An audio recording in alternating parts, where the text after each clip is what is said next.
lots going on, lots happening. President Trump spoke over the weekend at the Turning Point event, and this was this the first major speech like this he's given since he won? It seems like it is to me. I think so, yeah. He's been very busy, so we haven't seen him speak every day like we were for a while. And this was a whole different Trump. He is so relaxed, and Absolutely. a lot of it is, I think, because since he's been reelected, he's in charge of everything now. He's defeated them after this 9 years of harassment and arrest and lawsuits and breaking into his house and everything. It's like a big weight's been lifted. Absolutely. Many weights. And it's also everything he's been fighting for. He's got the people behind him, and it's just a whole different thing. But I want to talk about a lot of things that have happened over the last few days, including some of the things Trump's talking about right now. And this really, when I first saw this, I woke up this morning and it was the number one trending thing on X, the social media platform formerly known as Twitter, is Trump talking about the Panama Canal. Now, Trump gave an interview with Tucker a while back talking about the Panama Canal, and he talked about it at Turning Point over the weekend. Yeah. And, the Panama Canal is probably one of the most strategically important places on Earth. Thousands of Americans died building it. 38,000, he said. 38,000. And, before the Panama Canal, to get to the Pacific from the East Coast, you had to go all the way around South America and vice versa to get to the Atlantic. And he said amazing. They died from the mosquitoes. Malaria. Which is incredible to me. Yeah, it was malaria. And, they had no medications back then like we have now, right? No. And it was an amazing undertaking. And when you think about when they did it over 100 years ago, when Teddy Roosevelt, not Franklin, Teddy Roosevelt was president, it's amazing that they would even attempt at doing something like building the Panama Canal. It's absolutely amazing. But Jimmy Carter, like all Democrats, has this white liberal American guilt, like America has something to apologize for. Exactly. And he gave the Panama Canal to Panama. And the Panama Canal he get for $1. He sold to him for $1. And Trump's talking now, and this really came out of left field. I've never heard him talk about the Panama Canal before, and everyone's, talking about it now. But I haven't heard anybody talk about the Panama Canal in years. And he says China is running the Panama Canal. Now that I knew because that's been around for a while. China's running the Panama Canal. I did not know that. And, they're these Chinese companies. And the Panama Canal is so strategically important. And Trump is talked about something that he's obviously looked into this big time. And I'm very curious as to how this came to the front of his mind. We gave it back. We gave it to Panama on the condition that they would protect it. And he says they're not protecting it. And he says there's a provision in whatever the treaty that we have with Panama that gave them the Panama Canal in 79. I don't think they took it over till 99. I could be off by the year by it too, but I remember when it happened. I think it was around 90. Trump is saying there's a provision that they're required to protect it, and since China is running it, they are not protecting it, which gives us a right, according to the treaty, to go and take it back. Well, then we should. And that's a pretty bold thing to do because these import-export taxes. Okay, he threatens to raise the import taxes, the tariffs, and then they do what he wants to do. That's not an aggressive action. It's just the thing, and they do.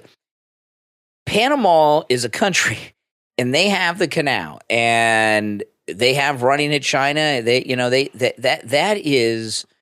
I think he's right on this. Don't misunderstand what I'm saying. Trump is spot on, right on the money. We need, we have this thing called the Monroe Doctrine from President Monroe that foreign countries can have no interest in our hemisphere. So if China is running the Panama Canal, that violates the Monroe Doctrine. And for him to say, if they don't do what we want, we're going to take it back, is he saying that we're going to invade Panama again. We're going to take Panama. We're going to send the army down there. What does that mean? And how does he plan on doing it? I don't think it'll be a problem. He'll just pick up the phone and make a phone call, and he'll say, you either do this or that, or this is going to happen, and they'll do this or that. Yeah, because they don't want that to happen. I just don't know. It's a quick and easy phone call, Brian. That's all he's got to do is make the threat. It's done. I just don't know how easy that is. The tariffs, that's the easy thing. This thing with the Panama Canal is pretty involved. And, it's Christmas week, so the mainstream media, a lot of them are on vacation, so we're not getting a media reaction to things that we would normally get. We may get a reaction to this. We're not getting the reaction we would normally get. They're going to have meltdowns over this. The left are completely whacked out, okay? We were watching. Yeah, they always have been. Kathy and I were watching earlier CNN for just a brief time, and they were interviewing people. It doesn't matter who they were interviewing or who was doing it. But they're having this endless discussion in liberal circles, right, on CNN, MSNBC. It's been going on. Why did the Democrats lose? And they don't understand. They really do, the left and the media don't understand why Kamala lost, why Trump won, and why we have a majority in both houses of Congress. This is the deal, okay, with the Democrat Party. The Democrat Party, I don't want to get down to the minutia of it, just an overall feeling, just an overall statement. The Democrat Party is being run by lunatics that hate America, everything about America, and they want America to be reduced in the world, the prominence that we have. They want it reduced so that we are equal to the lowest country on the totem pole, right? They want to equalize the world by bringing us down. And I know there's all kinds of different things we could talk about, but I don't want to. But that's why the Democrats lost. And Americans want to be number one because we are number one. And these leftists in the media, they just don't understand why they lost. They're very confused about this. But this thing about the Panama Canal and that Trump's talking about, and closing the border. He said at the turning point, he said they're going to be good to go, full steam ahead, 2:00 on the 20th. That's 2 hours after the inauguration's at noon. He says by 2:00 they're going to be going full steam ahead and have everything under control. People are sick and tired of this hate America first, this tearing down of America, all this wokeism. Yeah. And, Kathy and I have talked about this a lot. This wokeism, I don't think is coming back anytime soon. Obama is behind 80-90% of all this stuff that's going on, okay? Yeah, started with him and he's continuing it. And Obama was so defeated in this election. He was defeated worse than Kamala, really, that his influence in the Democrat Party today is not what it was a couple weeks ago. I mean, he's really... I don't know about that. These are stupid people, Brian. No. I don't know. I think you're giving the Democrats they've been destroyed. Too much credit. Yeah, but they are not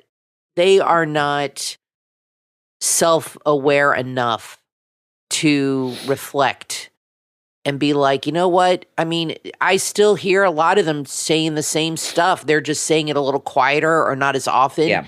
But a lot of them, their opinion hasn't changed. They haven't woken up. They haven't realized their mistakes. Some have, like Van Jones and other people, and John Fetterman have come out and said, look, this has got to change. We got to do this. We got to do that. It's too radical. We're too this.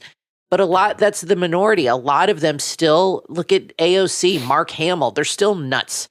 And I just don't think they're capable of self-reflection and realizing where they've screwed up and making changes. Well, here's what they're doing. Too arrogant. And this is what the Democrats are doing is they're regrouping, all right? And like how are we going to get back? So they're regrouping, but they're sidelining a lot of people like AOC. A lot of these people are being sidelined. But here's the thing you've got to be very, very careful of, okay? There's two people in particular I want to talk about, but they're not the only ones. This is what the Democrats are doing, okay?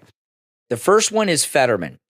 Fetterman's talking like he's MAGA, okay? Yeah, he's on the front of the Daily Mail right now. And he's saying positive things about Trump and MAGA, Republicans. And the other one is one you talked about on your YouTube channel, the Gucci MAGA. Kathy has a YouTube channel, Gucci MAGA. Make sure you guys check it out, subscribe, and watch it. You were talking about that guy from the Young Turks, that Cenk Uygur.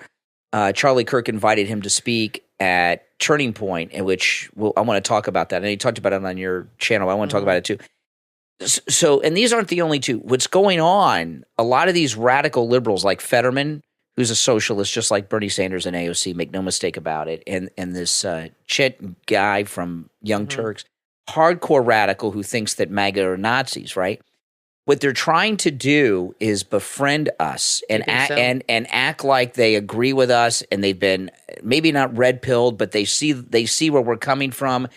And a lot of these Democrats are trying to infiltrate the MAGA movement, maybe like this Young Turk guy and Fetterman. You think Fetterman, it's just a ruse? And they're not the only ones. You're going to see more. Beware of these people. Charlie Kirk. I'm not going to give Charlie Kirk a hard time. Everybody makes a mistake, okay? And we all make mistakes. And he's very good, and he's done a lot of good stuff. And I'm not going to attack Charlie Kirk. However, he made a mistake inviting this Young Turk on stage and giving him credibility and a platform. I totally agree. And Turning Point USA is for young people. Their minds haven't stopped developing. They can be influenced by this guy. First thing he comes out and says that he supports gun control. Now they booed him, but then Charlie Kirk said, "Don't boo him," and that's what John McCain did when they booed Obama at one of the debates. Ooh, be respectful. When his name was mentioned, that was a mistake Charlie Kirk made, which I think he will not do. I hope he will correct. He had great speakers there. He had Glenn Beck, Ted Cruz, Brett Cooper was there, Carrie President Lake, Trump, and President Trump today, who was amazing. And Steve Bannon, and he had all these great people there. Why taint it with that filth? This disgusting person who called us Nazis and said that we're like the Hitler Youth. So what, he's going to a Nazi rallies now? All of a sudden, now we've seen the light. Him I don't trust. No, at all. No. Van Jones has a history of, at least on TV, admitting the mistakes of the party. But so that's not a new thing with him. Fetterman, he could be wanting to run for president. So he might be trying to appear more in the middle of the road here. You said. On Fetterman, okay? Let's he probably, I think he wants to run for president. Fetterman is planning a presidential run. I think so. So what Fetterman is doing, it's like foreshadowing. He's got a long-term plan here. He's trying to sound reasonable. They've told themselves this, okay, that there's a lot of Democrats voted for Trump because we're so wackadoodle. So Fetterman's out there, and he won't be the only one. There'll be others. Fetterman's trying to sound reasonable to try to win back some of those Democrats that voted for Trump. So you don't think it's possible that he is reasonable? No, he's been a lunatic his whole life. When he was mayor, he chased a black man down the street with a shotgun. I mean, all of a sudden he's all reasonable. No, he's like Tim Walz. He's whatever he has to be in any particular moment. And the reason he's been so nuts lately in the past is because that's what was popular then during that BLM. And since all that wokeness and BLM has been rejected, he, remember. Don't get me wrong. I'm never going to vote for John Remember Fetterman. What Nikki Haley said? Don't mistake that. Yeah, but some people might. Yeah. Remember Nikki Haley? Oh, the primaries are great. In Iowa, you go out, then you go off to New Hampshire and you change your personality. Right. That's how these old establishment politicians I think that's how most think. Politicians are. So he is setting himself up to try to win MAGA voters to the Democrats. Fetterman, you cannot trust Fetterman. We should not be allowing people like this Young Turk, although to use young with him is insane, but this Young Turk, Uygur, whatever the heck his name is, should not be a welcome guest at our events. I am not interested in what the left have to say, and they're trying to befriend and worm their way in, and that's part of their strategy. Now, getting back to Trump with the Panama Canal, that is something. That what that tells me is, and it's not the only time he's made comments about China. President Trump is setting up a situation with China like President Reagan had with the Soviet Union. Right now, a lot of people forget, and maybe a lot of you were too young then, but the Soviet Union was a big deal, okay? It wasn't like Russia now. It was a big deal. We had all kinds of things going on with the Soviet Union, and Reagan broke the Soviet Union, and he broke them because they didn't have really an economy. They couldn't keep up with the arms race, so the economy collapsed. China, it's a different scenario, but he is repeatedly, President Trump, naming China as the enemy of this country and is challenging them everywhere. And that is new. That's new. And I don't know how many people have picked up on that, but most of what he's doing, at least half, is directed at China. Even these tariffs, it's all about China because all our stuff comes from China. Isn't it Mitt Romney who said that China was the biggest threat when he was debating Obama and Obama made fun of him? Did he say China? No, Russia.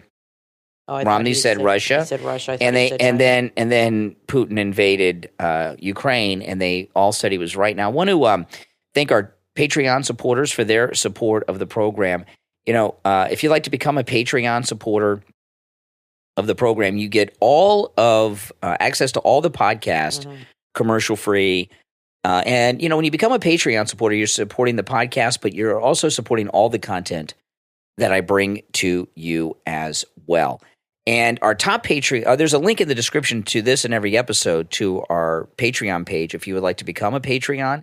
And our top Patreon supporters get a live on-air thank you shout-out on each and every podcast episode. So the names you will hear now are our top Patreon supporters. I want to thank Andrew and Connie, Christine, ETW, Chuck, D, Pamela, Rick, Nick, Wesley, Macho, Mike P, Carlos, Paulette, John, Heather, David, Maria in Texas, Richard, Alice, K-Mac, LeeZep, Shawna, Constance, George, Brandon, Rob and Trish Wilkerson, Christy R, John S, and I also want to thank Dale. These are our top Patreon supporters. Thank you so much for your support. Again, if you'd like to become a Patreon supporter, there's a link in the description of this and every episode that'll take you directly to our Patreon page. All right, we're going to take our first break. When we get back, there's a lot more to talk about. We've only just started the program. I'm Brian, always joined by my wife and co-host Kathy. We'll be back right after this. Do you love hip-hop and are looking for a fun way to challenge your mind? From Cortez Garrett comes the perfect activity books for hip-hop fans who are on the go. First up, Puzzles for 90s Hip-Hop Lovers. Relive the golden era of hip-hop with 40 puzzles inspired by 90s legends. There's crosswords, word searches, cryptograms, and mazes. Everything is themed around your favorite albums and artists. And just in time for the holidays, Hip-Hop Puzzles for the Holidays. You can celebrate the holiday season with puzzles inspired by hip-hop, R&B, and soul holiday classics. It's perfect for cozy nights, whether you're relaxing at home or looking for a quick challenge on the go. These books will keep your mind sharp and your hip-hop spirit alive. Both are available right now on Amazon. Puzzles for 90s hip-hop lovers and hip-hop puzzles for the holidays. Order yours today and let the beat of the puzzles drop.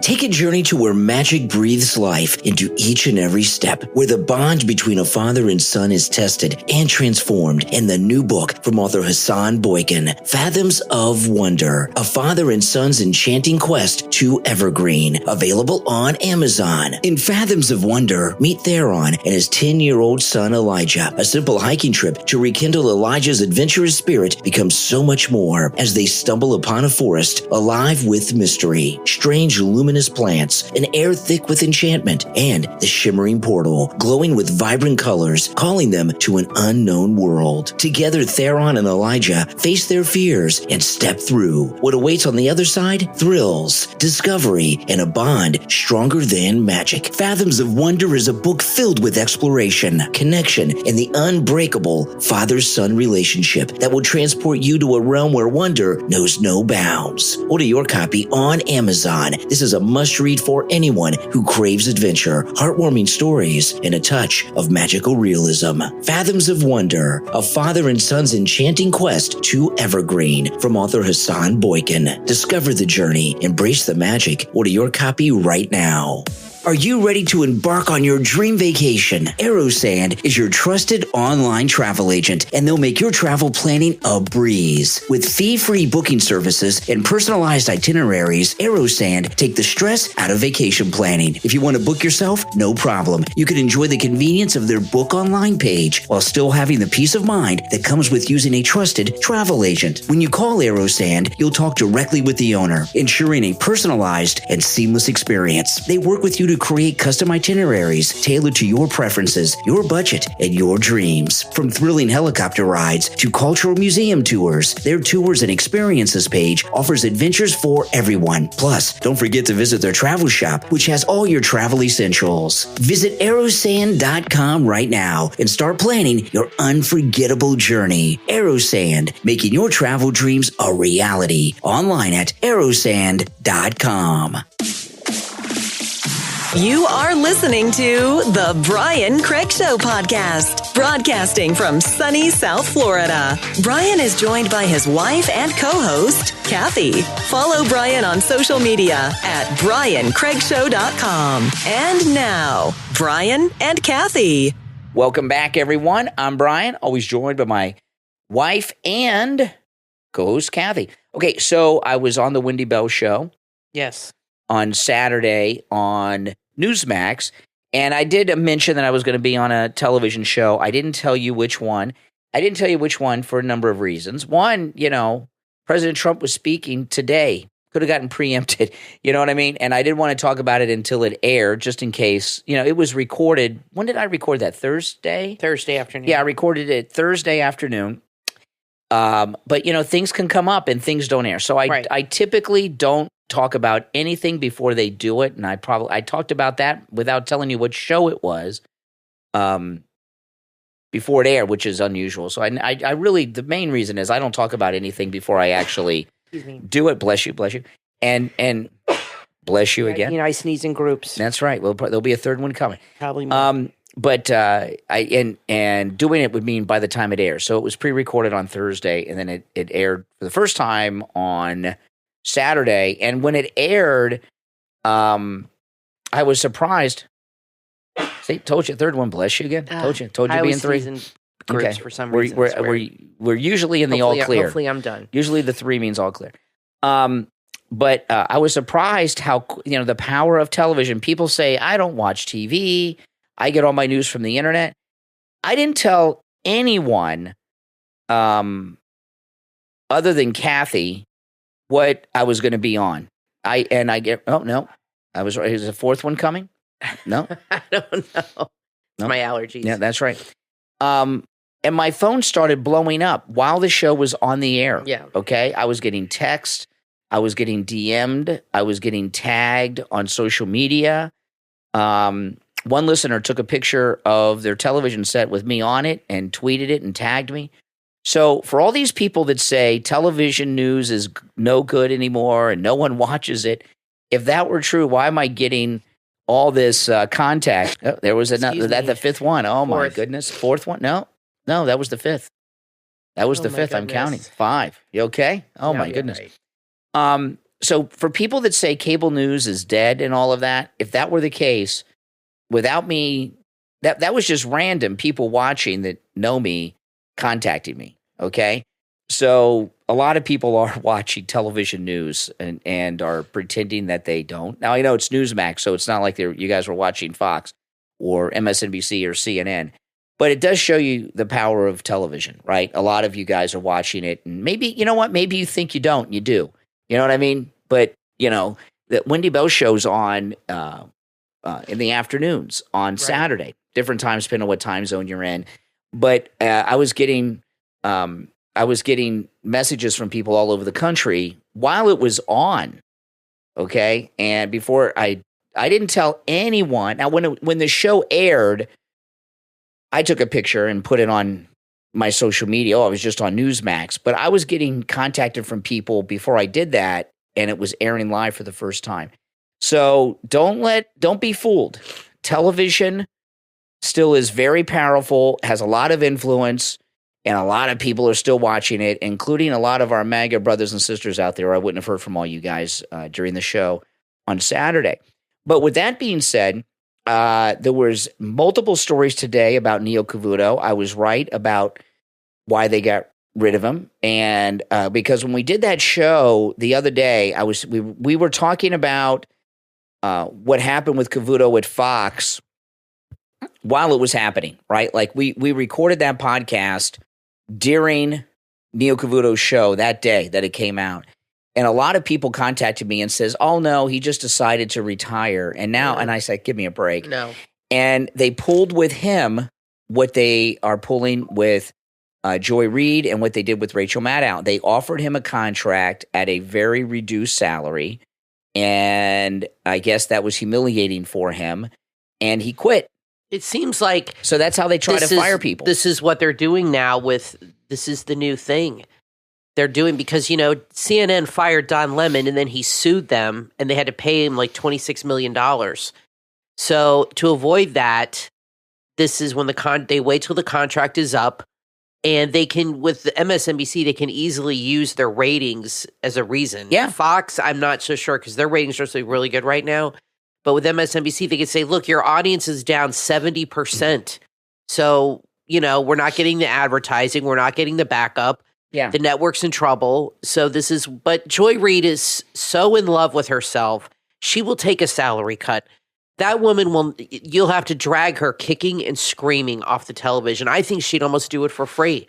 If you see her, and I don't follow her on TikTok or social media, but I see clips. She is so arrogant and in love with herself. It's amazing. She thinks she's the most gorgeous woman in the world. I mean, it's hilarious. She loves to be on television. She loves to spew her hate. Nobody else is going to hire this woman. She's not going to get another job. How many people leave a network and go to Chris Wallace, look what happened to him. He was fired from Fox. CNN took him on, and then they took him on to do their app. That went down the toilet. Then they brought him on as a commentator, and then they got rid of him. Once you're fired, even Megyn Kelly, I don't think could get hired by anybody. I mean, she's got her own thing, and she's happy. But it's like once you're let go, you're like tainted in the eyes of the media. Well, look at Shepard Smith. I mean, who has been let go, fired, or quit that has become successful That was different. On another network? That was different because Shepard Smith was acting out on the air and acting like a lunatic and misbehaving. Okay, but somebody who's been let go, who has pivoted and become, other than Tucker Carlson maybe, from CNN to Fox? Maybe that's anybody else? Half of the Fox people, like Bill Hemmer, were elsewhere, like CNBC or CNN and stuff. Now, people go from place to place.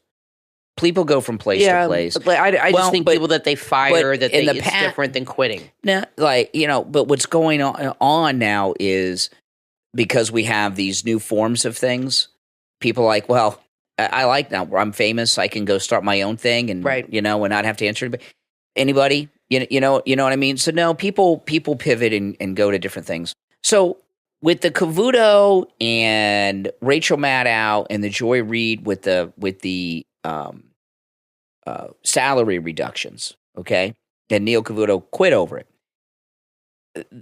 This is what they're trying to get all of them to quit, okay? Now, at this level, it's a little different, but if you work somewhere where they have hourly employees, a lot of times people want to get rid of someone. So what they do, they don't want to fire them because if they fire them, they have to pay them unemployment.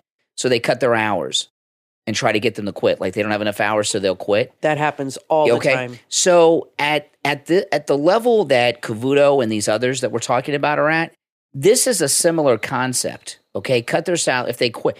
Because if they quit, they probably they don't have to pay them as much money in these golden parachutes as if they get fired, okay? There's a financial benefit to the company if they quit as opposed to firing them, and if they stay, they get to keep somebody who's already known with the audience at a reduced rate. The thing about these things with contracts, people always are obsessed with getting contracts, okay? And I am not. I don't have any contract with anybody.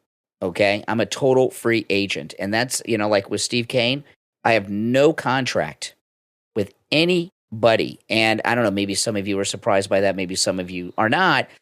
But what I don't think have you ever had a contract? No, because I learned something early on in this business. Okay. Contracts are meaningless for you. All the contracts, all the benefits are for the person you work for.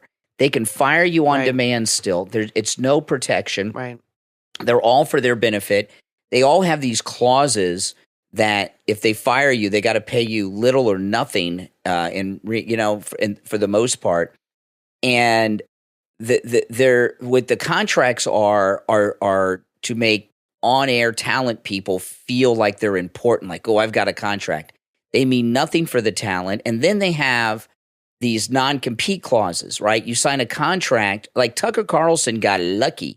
They thought they had him out of the loop until after the presidential election, remember? And apparently he was very smart, or maybe it just was neglected when they put his contract.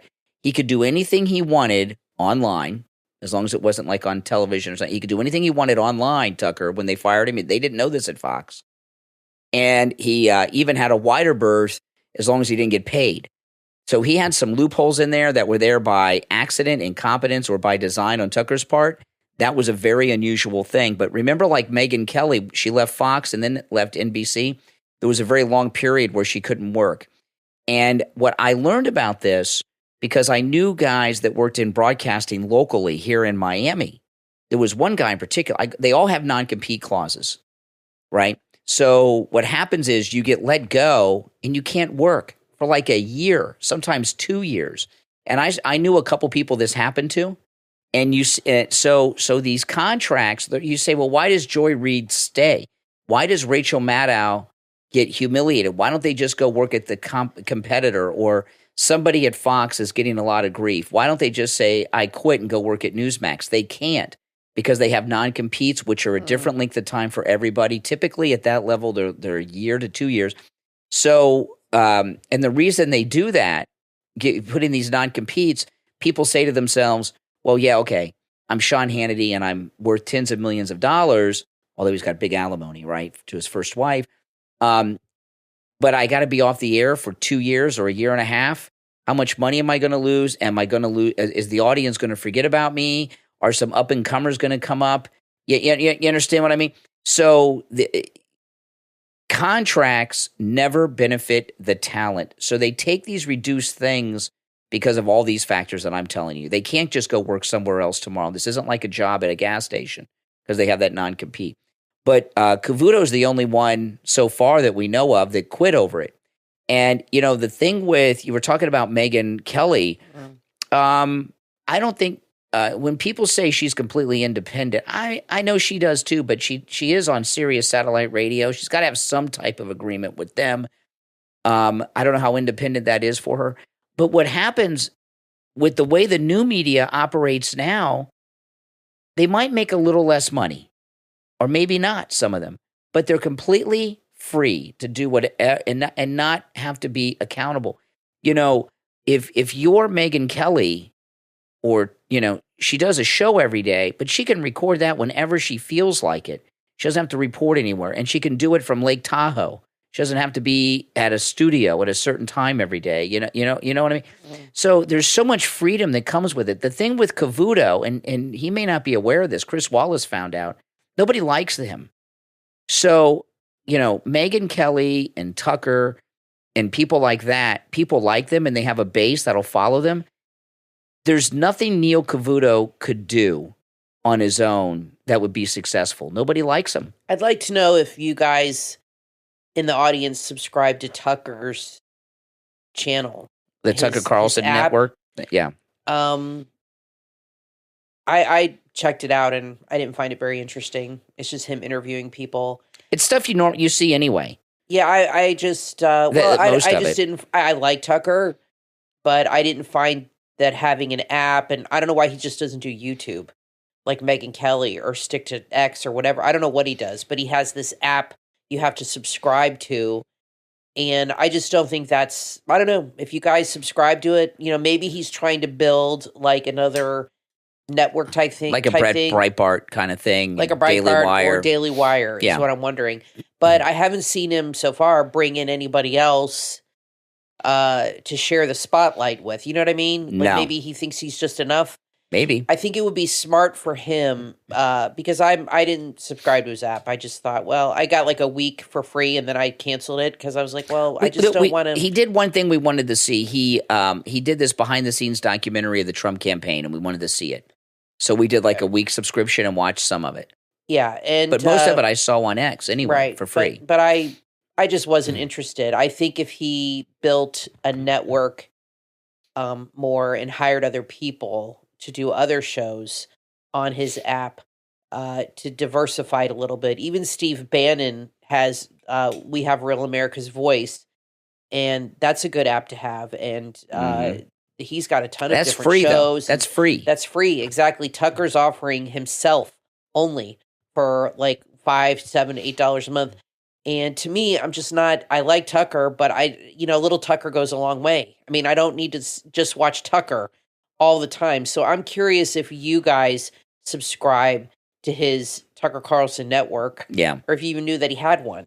It's on Roku. It is an app that you can download. Yeah. On your TV. And I just don't find it worth I like paying that. for. I like the documentary, but at the turning point over it was okay. It was okay. At the turning point over the weekend, and I'll throw this out to you guys and see if you agree with my thoughts on this. Brett Cooper was there. And this was the first time we've seen her since she left the Daily Wire. And she gave a speech. Most of it I knew. I hadn't thought about it too much because I really hadn't paid a lot of attention to her, that she emancipated herself at 15 and all this stuff. And the crowd went wild for her. She's very popular with the people. I think you'll see more and more of her at these events with Charlie Kirk. She's got a big YouTube channel. She doesn't have any content on it, but she's got a huge YouTube following, okay, even though she has zero content on it. She might not be allowed to put up content yet. No, she might have a non-compete too, but Candace came back real quick. But Candace was bigger than Brett Cooper was an unknown. Candace Owens was famous so she might have had more negotiating power to be free. But anyway, I watched a lot of the Turning Point, which I like. I am not attacking or criticizing Turning Point USA because I love Charlie Kirk, and even though he brought in the Young Turk, and I like it, and I watched a lot of it all weekend long. So this is not criticism of Turning Point or the people there or Charlie Kirk, but there's a mistake being made by people. Okay, a lot of the influencers that are there, and I like these people. Do not misunderstand what I'm going to say with attacking them because I'm not. But Brett Cooper. Benny Johnson and those types of people. When I watch their speeches, they don't say much about the issues. It's about them, and then they do a lot of name dropping. My friend Jordan Peterson, and I bumped into somebody else famous, and they don't talk about MAGA conservative principles too much. It's okay. I'm famous and I'm here. It's very to build their brand. Well, no, not build it. We all want to build our brand. I mean, we build our brand. What I mean is they don't. It's egocentric. They don't talk about the issues. It's about them. It's a celebrity circle, and a lot of that has to do with the youth of some of them, I think. But I would like to hear them talk more about the issues. Like when Brett Cooper went up there. She got a big applause, but only thing she talked about was herself. She didn't talk about, and I'm not saying she's not conservative. I don't know. I'm interested in here because all we've heard is a script of hers. Now her replacement, this Reagan girl, is getting ripped like no one's business. And Candace Owens, I think, had the best analysis of this Brett Cooper situation at the Daily Wire. Okay, because a lot of the weirdness that's gone on is they replaced her with her bridesmaid, this Reagan girl. She's in the same room, same everything. She did change the headsets from her from Brett's white Beats that she was wearing to black headphones now. So she's made it, but it's the same room, same script. And it's being reported by multiple people that they sent her to acting classes, this Reagan girl, to learn to talk and have the mannerisms of Brett Cooper. And Candace Owens, now she's got an axe to grind with the Daily Wire, but I think she was right about this. I don't think this was just her anger at the Daily Wire. I think this was like right, spot on analysis. Jeremy Boring, who runs the joint, she pointed out, and I'd heard this before, I just forgot about it. He wears a necklace that has a bent key on it, and it's a key that went to some door at some theater or something. He's a drama guy. He's a drama kid, right? And Candace Owens says that they're treating this like it's a troupe and a play, and Reagan is just the understudy, and they plug in the understudy, and no one's going to notice. Mm-hmm. And this thing they did with Brett Cooper, even though Brett Cooper is not, she's not like Tucker Carlson or Megyn Kelly, but she's well known. This thing with the way they took out the way Brett Cooper left, and then bringing in this girl trying to imitate her at the Daily Wire, could very possibly bring the Daily Wire down and destroy it. More so than that thing with Steven Crowder a while back when he had the recording on the phone of the private conversation with Jeremy Boring. They seem to have because they a make lot of problems. Well, everybody it that leaves, it makes them look fake. Everybody that leaves with in a bad way. There's nothing good going on there.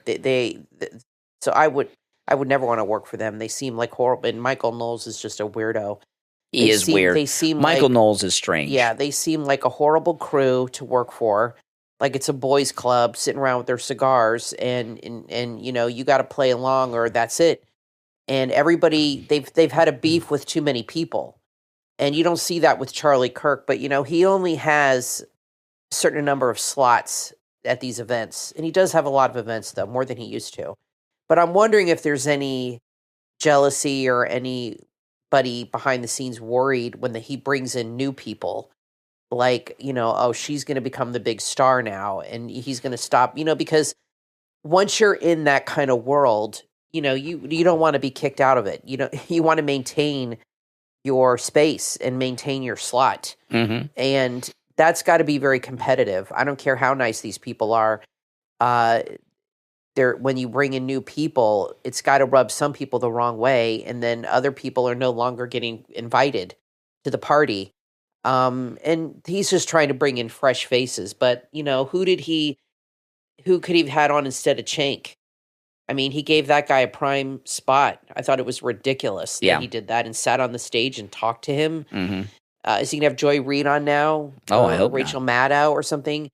But, it was a good event and everything. But, I'm curious why Candace Owens, I think her anti-Semitic stuff's hurting her. But she'll never be. That's her ride or die. She's never going to let that go. You can't go back. But this thing at the Daily Wire makes them look so fake. Yeah, they are. That I think it's so damaging to them that people are always going to look. And I'll tell you one thing. I think Michael Knowles is weird. He constantly he loves to talk to OnlyFans girls like he's the rescuer. Yeah. And to me, when I've seen Michael Knowles do this OnlyFans stuff, it's to me like an excuse for him to be near these OnlyFans girls. Of course it is. And try to make it look legit. I don't like him at all. Creep. He's creepy to me. That's just you agree, creepy. But his wife should be concerned.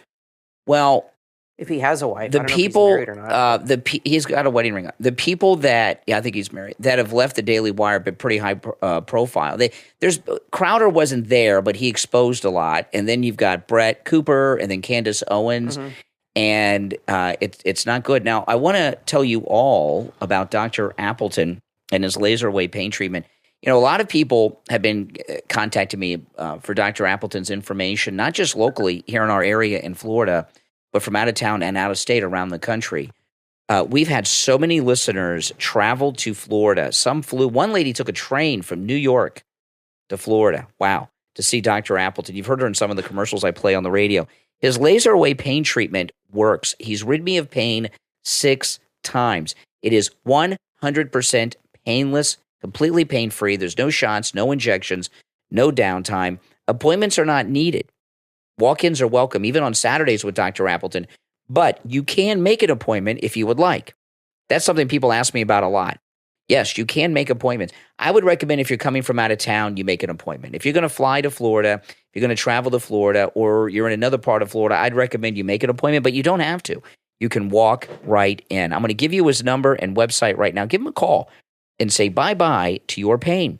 954-973-0710. 954-973-0710. And online, AppletonCairo.com. All right, we're going to take a break. I'm Brian Craig, always joined by my wife and co-host Kathy. We'll be back right after this.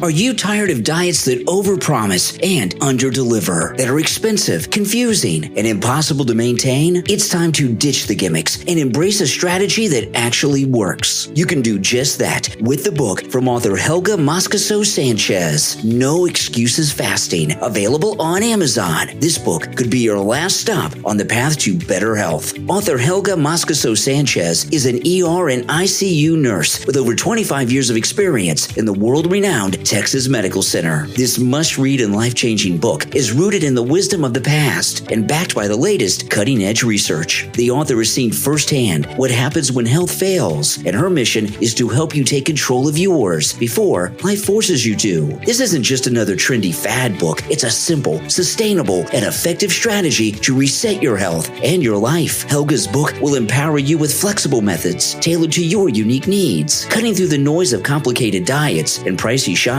Are you ready to start fresh? No Excuses Fasting is the perfect gift to help someone you love take charge of their health or to kick off 2025 feeling like your best self. Order your copy right now on Amazon in Kindle, paperback, hardcover, and Kindle Unlimited. Forget the fads. Get healthy. Get real with No Excuses Fasting from author Helga Moscoso Sanchez on Amazon.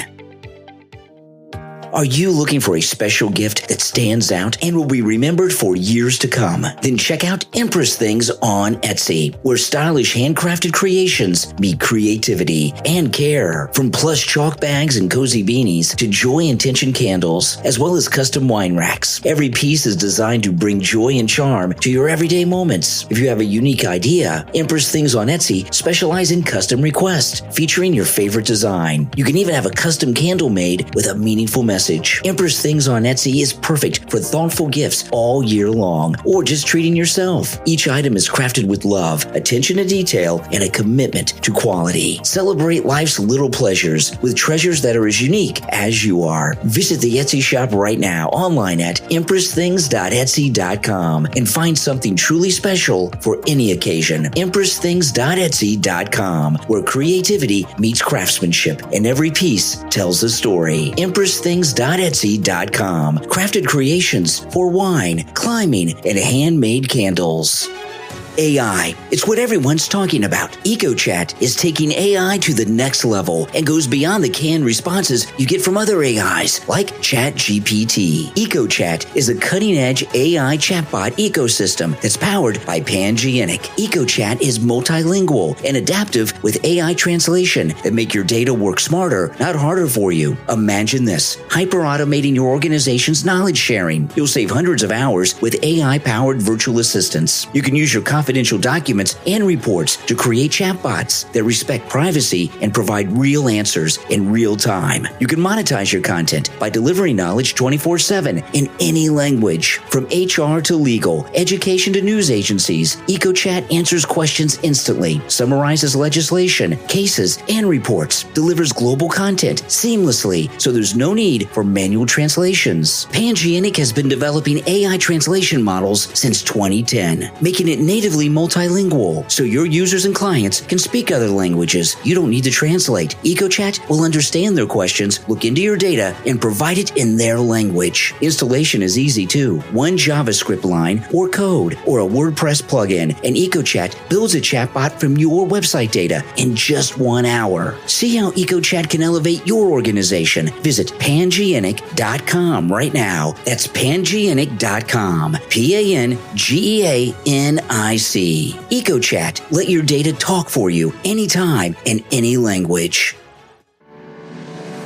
Are you ready to transform your health and your vitality? Rakapashi Organics are passionate about bringing you the life-changing benefits of Shilajit. Shilajit has been treasured for thousands of years as the destroyer of weakness. Shilajit is nature's powerhouse. It can boost your energy and stamina naturally, enhance mental clarity as well as focus, promote fertility and reproductive health, fight aging with potent antioxidants, detoxify your body, and support your gut health. Sourced ethically from the towering Himalayas, Rakapashi Organic Shilajit is 100% pure, non-toxic, and highly potent. It's packed with fulvic acid for optimal nutrient absorption. It's the ultimate boost for your wellness routine. Are you ready to start living your most vibrant and energetic life? Order today at rakapashiorganics.com. That's RAKAPOSHI. Use the promo code HEALTHYUSA for free shipping on all products. With a 30-day satisfaction guarantee, there's nothing to lose, only energy and vitality to gain. Live beautiful with Rakapashi Organics. Start today at rakapashiorganics.com.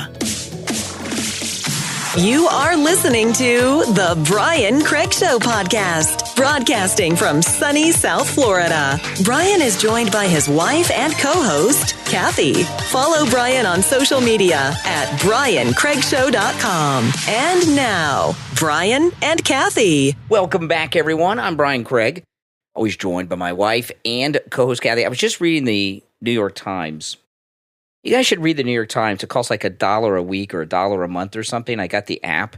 And, you know, you want to find out what the other side's thinking. And remember we were talking in the last segment about how the left don't understand that they've lost, right? Right. This article is like a real-time article because President Trump just spoke today at the turning point we were talking about. They got an article about it now.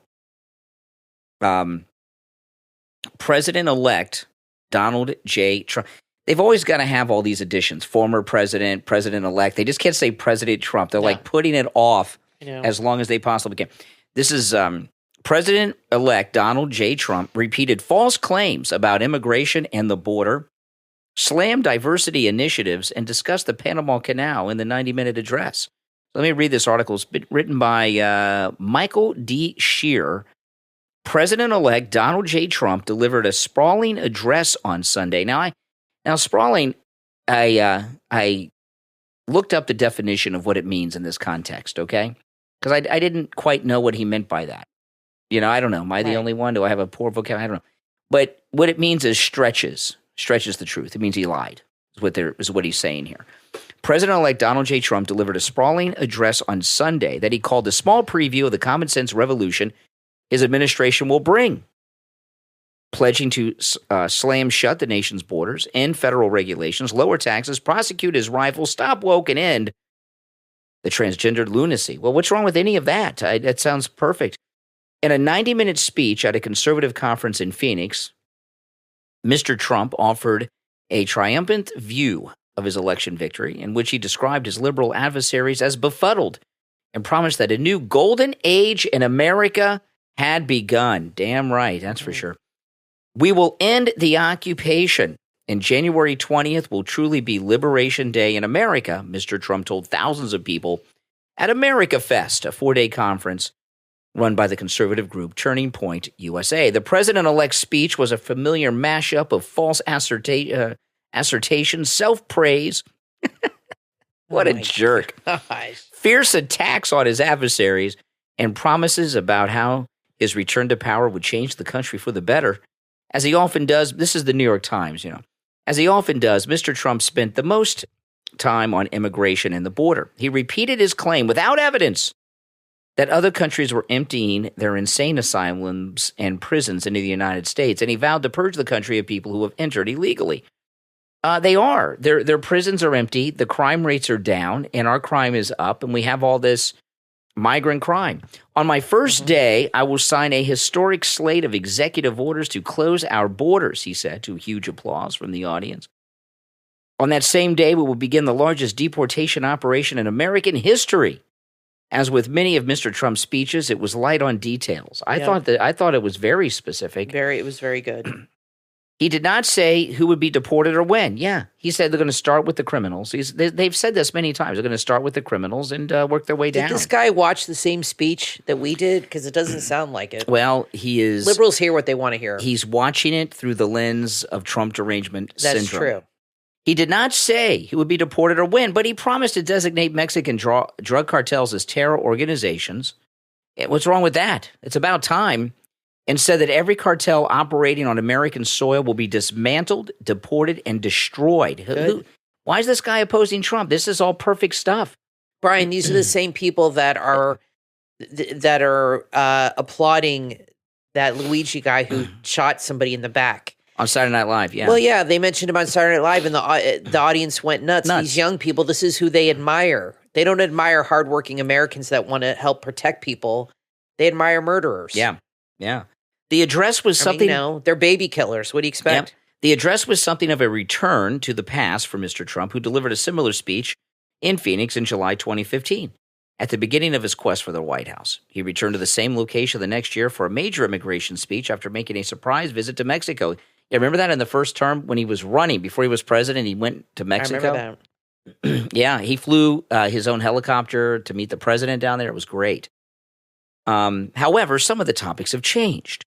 The president-elect lashed out repeatedly at transgendered people to the delight of the audience, which roared with approval. Well, they're beating up women in boxing matches. I mean, Mr. Trump said that with the stroke of his pen, we're going to end the transgender lunacy and the mutilation of children, an apparent reference to gender-affirming surgery. Yeah, there's the government funds so many things, okay? And when he talks about the stroke of a pen, they're going to cut government funding on some of these things. That's how they're going to handle the sports, because the federal government pays states and local school districts a lot of money for their sports. They're going to cut all that. Same thing with the colleges and everything. We will keep men out of women's sport. I'm trying to find the part that's in, aren't they aware Trump just won a national election? I mean, everything he said sounded good to me. And these are all things that he said on the campaign trail all year. I know. It's not like he just won and is changing his tune. This is what he's been talking about. This is what he was elected to do. I think this guy at the New York Times had not watched any of the Trump rallies all year. I don't know. I think he's still in denial. Yeah. We will keep men out of women's sports, he said. He added that it will be the policy of the United States that there are only two genders, men and women. Yeah, that's science. Yeah, exactly. You got biology. Two X's or an X and a Y. That's biology. He also targeted basic biology. Exactly. He also targeted diversity, equity, and inclusion programs of public institutions and private companies. He promised to ban such programs because we believe in the merit system in the United States. What, he's opposed to the merit system? It's amazing to me. That's how liberals are. They just think differently. I mean, they're just not normal. For sure. They don't think you should earn anything. It should just be given to you because of your skin color or gender or whatever. That it should just be appointed to you by them. And they're so racist. This guy assumes that minorities can't get up in the world and on merit. That's how liberals are. That's how liberals are. They're bigots. They always have been. I mean, they own slaves. That's true. We're going to stop woke, he vowed, referring to such initiatives with profanity. That line received the biggest applause. He said woke, the BS. Oh, this guy's such a snowflake, he can't even put that in his article? Yeah. What a wimp. Online. The line received the biggest applause of the morning from the conservative audience, most of whom were wearing Make America Great Again hats and other Trump-branded gear. That's right. Just like I'm wearing right now. I'm wearing a shirt that says "Not Today," and it's President Trump when he got up after that Trumper shot him. That's a great shirt. The president-elect also promised not to allow the military to change the names of bases or ships that are named after Confederate leaders, as it has done in recent years, like Fort Bragg. It's not happening with me, Mr. Trump said.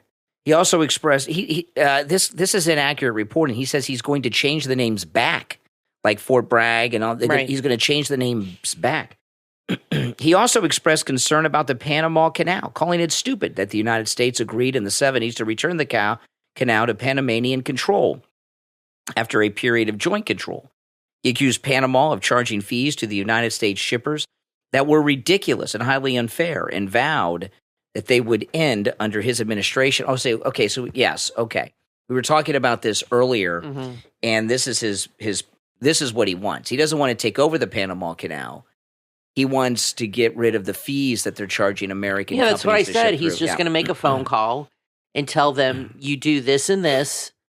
If not, then this will happen. I mean, that's how you lead. You don't always have to take action. Just sometimes if you have a reputation of not, like, when Obama said, I'm drawing the line, whatever, the red line, and then did nothing when it was crossed. If you have a reputation of following through with your threats, then exactly your threats will work. You won't have to do anything. Peace through strength. They'll just do it out of sheer fear. Back to the New York Times here. Mr. Trump also sang the praises of Elon Musk. This thing about Elon Musk. Liberals as a status symbol have been driving around in Elon Musk's cars, the Teslas, for years. I'm a better person. I drive a Tesla. Now Elon Musk is a minion of Hitler. It's incredible. Mr. Trump also sang the praises of Elon Musk, the billionaire whom he has picked to run a new Department of Government Efficiency. Mr. Musk flexed his political strength last week to tank a bipartisan spending agreement. The president-elect's speech was not his first. The Turning Point, which is run by Charlie Kirk, a longtime activist and supporter of Mr. Trump, in 2019, it goes on about that. You look at that. There's nothing in that speech that's wrong. Everything Trump said is why we voted for him. Exactly. It's what he ran on. It's what he has always promised. And there's nothing in there that's controversial. These liberals really have lost their minds, Kathy. Yeah, they have. Well, yeah, they did a long time ago. And they're just never going to see things the way they should be. They're just not. No, it's not. It's just the way it is. I wanted to tell people, it's Christmas this week. So I'm going to be around all week. This year has just flown by. I know. I can't believe. It's crazy. I can't believe it either. Yeah. I'm going to be here all week. I will. I usually on Christmas morning I won't be on the radio on Christmas. I usually live stream on YouTube Christmas morning. Since our daughter's grown up and moved out, she's not coming home this Christmas. It's so weird when your kids aren't home for Christmas. I know, it sucks. It's like, I mean, I love Christmas and I play Christmas music. We put up a tree and all this stuff, but our daughter's not here. We don't have grandchildren, so it's just the two of us. We have our cats. Yeah, those are our new kids. Yeah. And it's a little strange. Last year, we really didn't even celebrate Christmas because I had just gotten out of the hospital and I felt horrible. And I was like, Brian even put up the tree, which he never does. And he said, I'll put up the tree for you because I didn't put up anything. I was feeling so bad. So this year I felt better a little bit. I put up the tree. Brian helped me put up some decorations outside. So we, kind of do something. But we really don't celebrate it. Like, it's kind of sad when your kids are gone. It's like, what's the point? I know. It's a little weird. I know. Does anybody else experience that? It's a little strange. Now, the reason Emily's not coming home is she was just here in September, and you're flying out there in January. Mm-hmm. And so she's going to come home maybe before you go out there and for a few days and then fly back with you. We were thinking. She's visiting after Christmas. It's a long flight, so I'm not going to have her come twice, 2 weeks and back to back. That's just crazy. And then she'll be back in March. So she does come visit quite a bit. But, it's nice. She spends Christmas with her fiance and that family, and that's okay. We're cool with it. Well, hopefully next year I'm glad she's with a family celebrating and not by herself. She has plenty of friends and family out there she celebrates with, so that's good. But I don't know. It's weird when you have empty nest and we just have the one kid, and it's like, I don't know. It happens. It happens. It's a little sad to me. I don't like it, but I'd rather her live here. But this is our second Christmas because it just doesn't feel like Christmas. When she moved to Los Angeles, she actually moved on Christmas Day 3 years ago. Yes, she after did. she got her presents. Yeah, she got her presents, and then we took her to the airport. And I remember I took her to the airport. She couldn't wait to get out of here. On the afternoon of Christmas. Yeah. I couldn't believe how busy the airport was on Christmas. Of course. It was packed on Christmas Day. Yeah. I mean, really packed. You would have think that'd be like a slow day, like the next day might be busy or the day before. It was jam-packed. Wow. But, and then the last 2 years, she hasn't been here she does come here and visit, but just not the last two Christmases. Yeah. So Christmas is just like Christmas when your kid's growing up, it feels like a Sunday. Like or a Saturday, you wake up and just don't have to go to work. And but my dad and my stepmom and my mom and her husband, they're kind of the same way. Like they just kind of go out to dinner and we don't really exchange. We buy our anniversaries at the beginning of December. So Brian and I buy each other one nice thing like mid-December as like a combination. Yeah. Anniversary Christmas gift, and that's it. And we buy each other like a one nice thing, and that's we. You know what I mean? I'd rather have one nice thing than a bunch of junk. And he'll say to me, "What would you like?" And I'll say, "What would you like?" And then we'll do that. And that's kind of it. But as far as the holiday, I don't know. We just get up and I guess like every other day. I guess that's what most people do that don't have kids at home or grandkids yet. I mean, one day we'll have grandkids, I guess, and then we'll do something, We don't die first. And it is weird because, you never know. But, like... My grandma was about my age when I was born. She was, like, in her mid-50s. And we really don't do anything. I'm going to... If there are some... Don't feel sorry for us. It's okay. We're not upset No, we're not. It's a little sad. I mean, it's, it's sad. I'm sure there's other people that go through this... Or people that don't have children we have listeners that have never had kids and they're married, and I'm friends with some of them, and I wonder what they do. But they, it's just a different thing. Like my dad and his wife, they'll just go out to dinner with friends. They don't. Yeah. My sister lives in Miami. My other brother that has kids, he lives in like Hollywood. Everybody's spread out, so I don't know. Yeah, I know. We just don't all get together anymore. No, we have siblings, but everybody has their own family, and we're the oldest, really. So we're the only ones that I have an older brother. Up. Yeah, but we're the only ones where the kids are grown up and out, and we don't have grandkids. But is this I think this is the normal in this day and age. Like our family's just so strange, but I think that's how a lot of families are because there's been divorces. Yeah, Kathy's brother doesn't have kids; he's never been married. My brother's never been married. He has no. He's almost 60. I have stepbrothers. He's not gay, by the way. He's just never been married. I have stepbrother and stepsister. People might think he's gay. You have multiple siblings all around. I mean, our family's a little we're weird. Alone. And we're alone. We got each other. We got each other. Yeah, that's it. And our cats. And our cats. Because our dog died this year. It's a sad year, guys. It's a sad year. We'll be okay. But I will... It's about Jesus. That's what it's really about. So yeah, it is. That's what it's really about. But, so we'll get up on Christmas and... do something. Maybe we'll go out to eat or if something. Cracker Barrel's open. Is Cracker Barrel open on Christmas? I doubt it. It was open on Thanksgiving. We were going to go, but it was too hot for me. It was like 90 degrees. We took takeout. I can't go out in the heat, so Brian went and picked it up. We got takeout from Cracker Barrel for Thanksgiving this year. It was delicious. Well, if we can't go, I have a lot of health problems, so I don't do a lot. I'm very sick. If we can't go, maybe you could pick up dinner again because it was nice. It was a good dinner. If Cracker Barrel is not open, anymore. I know the Chinese restaurants will be. So we'll get Chinese. It's too salty. I can't eat Chinese. Well, maybe Wawa. I'll get a pizza at Wawa.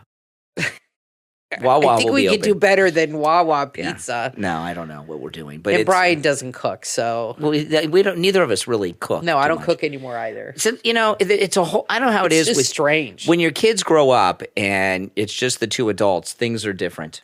Yeah, when you have a kid, Christmas is a big deal. You have presents and you make a big deal about it, and the stockings. And we did all that with Emily. Believe me, we went full throttle for her birthday, for the holidays. Everything was always a big deal. And she would get us up at 6 a.m, even when she was in her 20s living here. And we'd have presents under the tree for her. So it was very traditional when Emily was here. But now there's just the two of us. Like, I just don't go out and I just don't order you gifts and wrap them and put them under the tree. I might order it and just hand it to you. Here you go, or something. And that's what Brian does. I don't know. Do you guys wrap gifts? Maybe we're just weird people. Do you wrap gifts? My mom and her husband, they actually wrap gifts to each other and put them under the tree. We just don't do it. Because our anniversary's in December. Yeah. And it's just the two of us. We've already given each other our presents. Yeah, we have. So we have nothing to give each other on Christmas.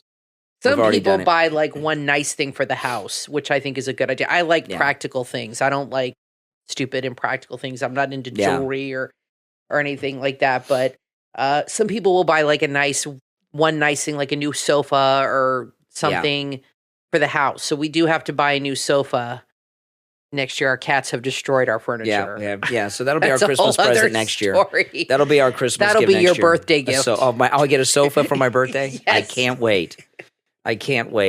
Well, I want to tell everybody about Tom Laporta. I'll let you pick it out. At Laporta Contracting and Roofing.